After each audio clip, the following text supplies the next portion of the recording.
Yo, what's going on? I'm Max20 here. I'm starting a new series which focuses more on PC building around the Philippine market.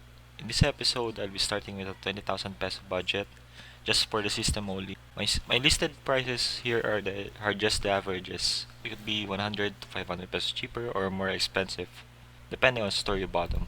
Starting with the processor, we have an Intel Pentium G3258 for 3200. It features a dual core, and this is the only Pentium processor that has an unlock multiplier, meaning we could overclock it whether our motherboard is an H81, B85, or even H97. This dual core, even without the hyperthreading nor turbo boost, could beat an i3 if given a good overclock. For the motherboard, we got an Asus H81MK, pretty basic motherboard for the starting into PC gaming. It can support up to 2 DIMM slots with a total of 16 gigs of max supported memory. For SATA ports, 2 3GB per second and 2 6GB per second for the value of 2,500 pesos. It doesn't support SLI, Crossfire, nor RAID setups.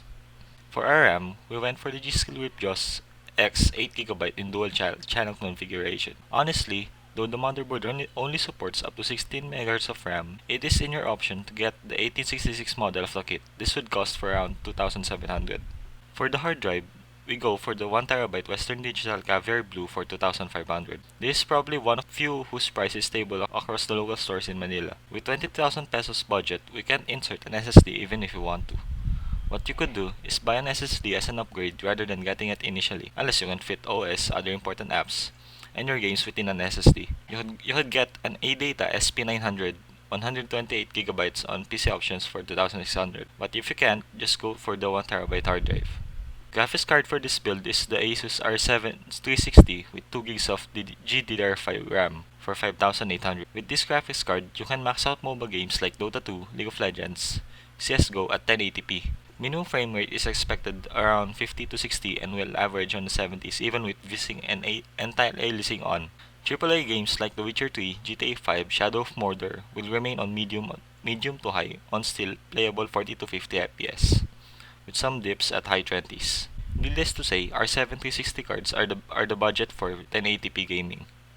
Power supply of this build will be the Seasonic S12i II 520 watts for 2600. Seasonic is a very trusted company in terms of power supplies, not only on computers, but also on other machineries.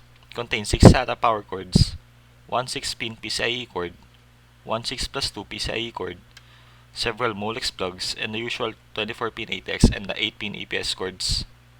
Lastly, the case for this build will be the Deepcool Smarter for 900 pesos. It is a very cheap M80X case that supports a single 2.5 drives and 2 more 3.5 hard drive. It also supports 3 120mm fans, one on the front, one on the side, and one on the back. If you want an expansion without an upgrade, go for TechWare Infinity, a mid-tower that costs 1,200 pesos that can fully support an ATX motherboard, 4 3.5-inch hard drives, 3 2.5-inch drives or SSDs, and features a side panel window.